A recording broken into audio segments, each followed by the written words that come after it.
di podcast Bisik-Bisik, ngomongin sejarah dari belakang. Nah, sebelum itu, perkenalkan, aku Pasa dan rekan saya Acel. Nah, kita di sini akan menemani Anda 10 menit ke depan. Jadi di podcast kali ini kita akan membahas apa nih, Pas? Nah, kita akan bahas peristiwa sejarah yang merujuk pada peristiwa pasca proklamasi. Yaitu, Pak Tujang, peristiwa apa? Peristiwa Desember nggak kalian? Pasti udah ketebak nggak sih, Pas? Banget. Betul sekali. Iya. Peristiwa 10 November di Surabaya. Nah, oke. Apa sih peristiwa 10 November itu? Jadi peristiwa 10 November itu yang aku tahu sih, Pas, peristiwa yang Yang apa? terjadinya konspirasi arek-arek Surabaya melawan sekutu Inggris. Dan peristiwa 10 November itu disebut sebagai pahlawan nasional, hari pahlawan nasional. Iya, ya. 10 November. Nah, jadi itu untuk lebih dalamnya kita udah undang nih. Dua tamu spesial, Ya, betul. yang akan nemenin kita podcast kali ini. Langsung panggil aja nggak sih, Pas? Gas. Kita panggil tamu kita. Dideng. Selamat datang. Yeay. Halo guys. Halo. Gimana nih kabar kalian hari ini? Baik. Baik kan? Oke, jadi podcast kali ini bakalan bahas apa, udah tahu kan? Iya dong. Iya. Kayaknya nih dari denger-dengernya nih salah satu peristiwa terbesar di Surabaya. Iya, betul sekali. Tapi sebelum itu kita ada slogannya nggak sih, Pas? Iya. Gimana nih gimana? Kita contohin ya. Podcast bisik-bisik ngomongin sejarah dari belakang. Gapangan. Ayo bareng-bareng. Satu, dua, tiga. Podcast bisik-bisik ngomongin sejarah dari belakang. Yeay. Oke. Nah, yang aku tahu ini ya pas dulu dari SD, SMP, SMA, pas pelajaran. Pas, ini dulu. Belum kenalan. Oh iya, gimana sih? Kenalan nggak sih? Penontonnya nggak tahu kan? Siapa namanya? Ayo dari siapa dulu? Ladies first. Oke, perkenalkan nama aku Elvira Nurita. Sekarang saya sedang menempuh pendidikan jurusan Sastra Bahasa Indonesia di Universitas Brawijaya. Masnya Halo semuanya, jadi aku Pagi dan aku lulusan dari Ilmu Sejarah di Universitas Indonesia. Bapak sejarah ini narasumbernya nggak kaleng-kaleng semua ya. jadi langsung dari tanya. Gimana nih, apa yang mau dibahas pertama-tama? Jadi kita tuh sebenarnya kepo. Banget tentang itu loh. Pasti dong, soalnya peristiwa ini banyak menguak fakta-fakta unik. Wow. Peristiwa apa sih? Dari tadi peristiwa terus. Loh, kan tergantung host ya. Oh, oke. Jadi kita di sini membahas peristiwa 10 November di Surabaya. Oke. Nah, itu kan pas SD, SMP, SMA aku tuh sering banget dengar Jenderal Malabi gitu. Jadi kita tuh sebenarnya kepo siapa sih Jenderal Malabi itu gitu. Iya. Oke, jadi Jenderal Malabi sendiri itu salah satu yang melatar belakangi peristiwa 10 November. Yaitu Jenderal Malabi itu sebagai yang bergelar perwira eksekutif lah yang di Inggris ini. Nah, si jenderal ini dikirim ke Indonesia untuk melucuti dan merampas persenjataan dari Jepang gitu. Dan Jenderal Malabi ini punya tujuan juga, yaitu ngebebasin para tawanan-tawanan dari Nippon. Tuh. Dan ini di Nippon ini sebenarnya udah ada perjanjian Yalta namanya. Perjanjian Yalta ini sendiri dihadiri itu oleh tiga tokoh besar lah. Dan itu perjanjian yang berisi tentang hasil yang sangat penting dari pasca Perang Kedua gitu.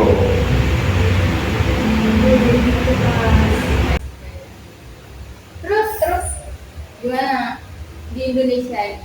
Jenderal Malabi itu maksudnya berefek apa gitu? Kok bisa sampai terjadi pertempuran itu? Nah, sampainya Jenderal Malabi di Indonesia itu karena warga Indonesia kan nggak pantang menyerah kan orangnya, emang dikenal sangat berkobar lah sangatnya gitu. Nah jadi waktu Jenderal Malabi ini nyampe ke Indonesia, warga Indonesia itu tidak bisa nerima gitu loh. Jadi Jenderal Malabi pun sempat tewas di tangan Indonesia kalau kalian tahu. Dan itu yang membuat perang dan puncak di peristiwa 10 November itu berkobar. Jadi Indonesia dengan senjata yang sederhana, yaitu yang kita tahu ya dikenal dengan bambu runcing, itu melawan penjajah. Dan hebatnya lagi bisa ngusir penjajah dengan persenjataan yang sederhana itu. Keren sih Mas. Keren dong. Tapi emangnya Jenderal Malabi itu meninggalnya kenapa? Nah untuk meninggalnya sendiri itu tentunya karena dibunuh oleh masyarakat Indonesia tentunya. Santai-santai. Jadi emang setauku tuh penyebab terbunuhnya Jenderal Malabi kalau dari ceritanya Fakih itu kenapa? Katanya bukannya masih gak ketemu ya? Tidak diketahui. Iya. Tahu pasti kebenarannya. Sorry. Jadi pada tanggal 30 Oktober 1945, Jenderal Malabi ini sedang menuju ke gedung Internatio namanya.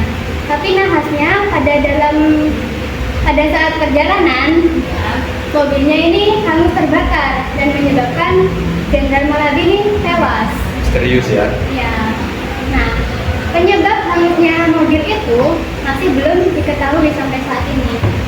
Ada satu sumber yang bilang kalau Jenderal Malabi ini tewas usai dengan aksi tembak dengan warga Surabaya.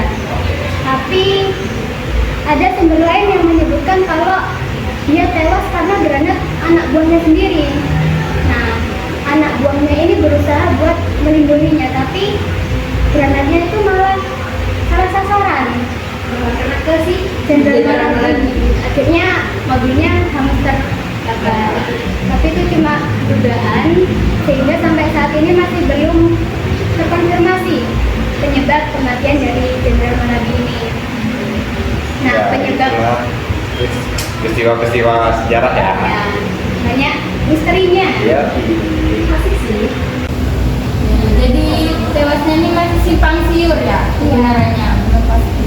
Karena Jenderal Malabi ini kan salah satu tokoh penting ya bagi Inggris. Nah, karena meninggalnya itulah membuat para sekutu Inggris ini marah dan melancarkan serangan ke Indonesia, atau tepatnya ke Surabaya pada waktu itu.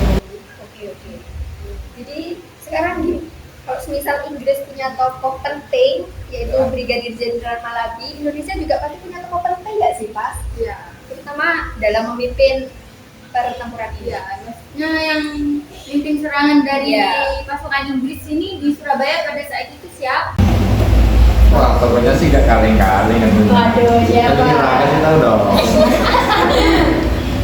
Kalian pasti udah tahu nggak sih yang sering namanya disebut di buku sejarah? Kita sebut Apa sih nggak gak asing? Wah, masa kalian nggak tahu sih? Yang terkenal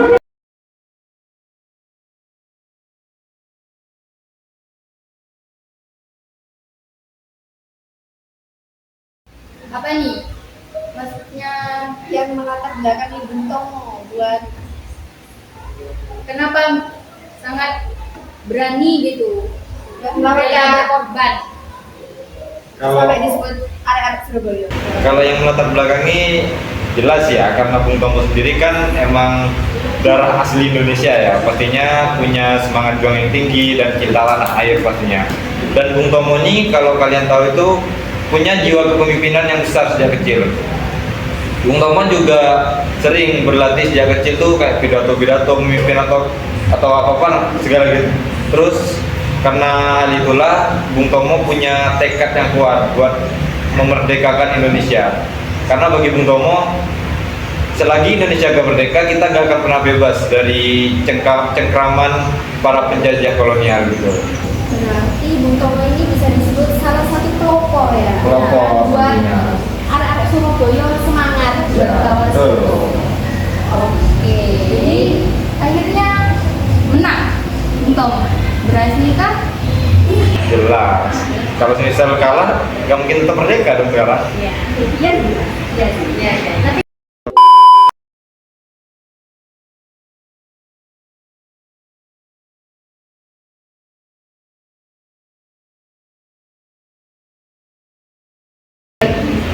Nah, ada nih tokoh-tokoh masyarakat yang bukan dari kalangan militer yang mampu menggelorakan semangat juang untuk arek-arek Surabaya ini, yaitu Kiai Haji Hasyim Asy'ari. Betul. Jadi gini, aku jelasin dulu detailnya ya. Jadi selain dari jiwa-jiwa nasionalisme para masyarakat Indonesia ini, semangat juangnya itu juga ada dari sisi religius, dari sisi agama. Nah ini tertera sendiri di buku Kiai Haji Hasyim Asy'ari sendiri, dan itu beliau berfatwa bahwa kalau semangat berjuang dan berjihad memperjuangkan kemerdekaan negara sendiri, itulah yang membuat jiwa juang dari masyarakat Indonesia itu berkobar. Jadi memang selain dari cinta tanah air ya, itu dari religius juga. Itu yang buat banyak masyarakat Indonesia ikut berpartisipasi dalam peristiwa ini. jadi militer ini sangat terbantu ya sama si warga sini. Pastinya. Dan kalian tahu itu perbandingan antara militer dan masyarakat pun sangat jauh. Itu 1 banding 5, sangat jauh kan? Itu nggak seimbang dong. Enggak. Itu memang dari pihak militernya sendiri itu mengeluarkan sekitar 20 ribuan lah, 20 ribuan jiwa. Sedangkan dari partisipasi masyarakat sendiri itu 100.000 jiwa.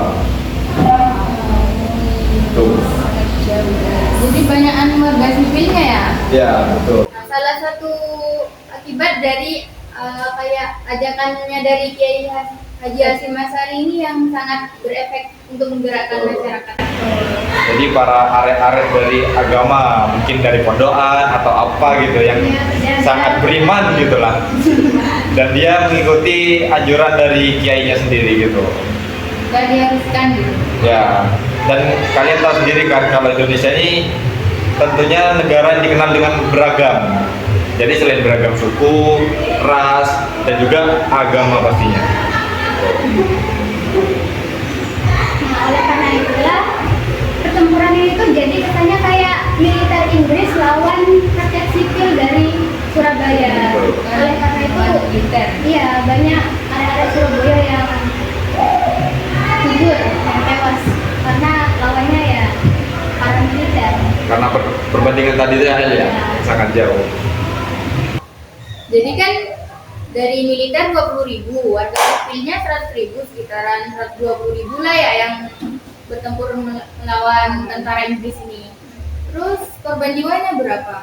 Pasti, apalagi kan cuma perangnya pakai bambu runcing melawan Inggris yang cuma meskipun dikit tapi senjatanya modern lah. Dari iya. Nah, dari Indonesia sendiri itu ada sekitar 20.000 jiwa yang tumbang.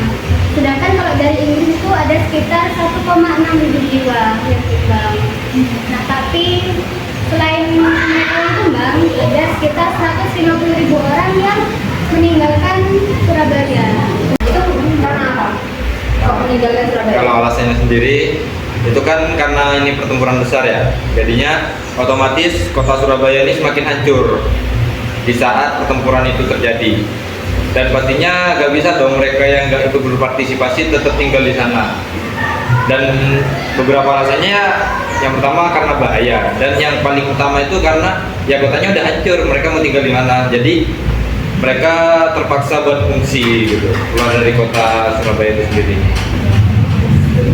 Berarti pengorbanannya rakyat Surabaya ini besar banget. Besar, yang dulunya hancur segitu hancurnya, sekarang udah indah lagi kan. Keren, keren, keren. Tapi mungkin sama yang tadi aku jadi kepo sama pidatonya Bang Tomo sih. Oh, yang menggelorakan ya? Iya betul. Nah, gimana pidatonya? Kalau itu sebenarnya kita udah nyiapin karena kita tahu akan dibahas. Kita lihat bersama-sama ya. Bismillahirrahmanirrahim. Merdeka! Saudara-saudara, rakyat jelata di seluruh Indonesia, terutama saudara-saudara penduduk kota Surabaya, kita semuanya telah mengetahui bahwa hari ini tentara Inggris telah menyebarkan pamflet-pamflet yang memberikan suatu ancaman kepada kita semua. Kita diwajibkan untuk dalam waktu yang mereka tentukan menyerahkan senjata-senjata yang telah kita rebut dari tangannya tentara Jepang. Mereka telah minta supaya kita datang pada mereka itu dengan mengangkat tangan. Mereka telah minta supaya kita semua datang pada mereka itu dengan membawa bendera putih, tanda bahwa kita menyerah kepada mereka. Saudara-saudara, di dalam pertempuran-pertempuran yang lampau, kita sekalian telah menunjukkan bahwa rakyat Indonesia di Surabaya, pemuda-pemuda yang berasal dari Maluku, pemuda-pemuda yang berasal dari Sulawesi, pemuda-pemuda yang berasal dari Pulau Bali, pemuda-pemuda yang berasal dari Kalimantan, pemuda-pemuda dari seluruh Sumatera, pemuda Aceh, pemuda Tapanuli, dan seluruh pemuda Indonesia yang ada di Surabaya ini, di dalam pasukan-pasukan mereka masing-masing, dengan pasukan-pasukan rakyat yang dibentuk di kampung-kampung, telah menunjukkan satu pertahanan yang tidak bisa dijebol, telah menunjukkan satu kekuatan sehingga mereka itu terjepit di mana-mana.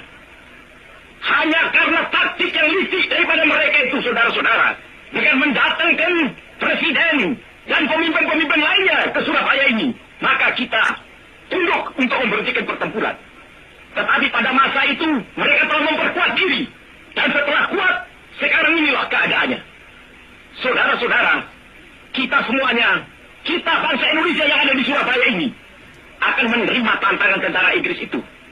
Dan kalau pimpinan tentara Inggris yang ada di Surabaya ingin mendengarkan jawaban rakyat Indonesia, ingin mendengarkan jawaban seluruh pemuda Indonesia yang ada di Surabaya ini, dengarkanlah ini, tentara Inggris.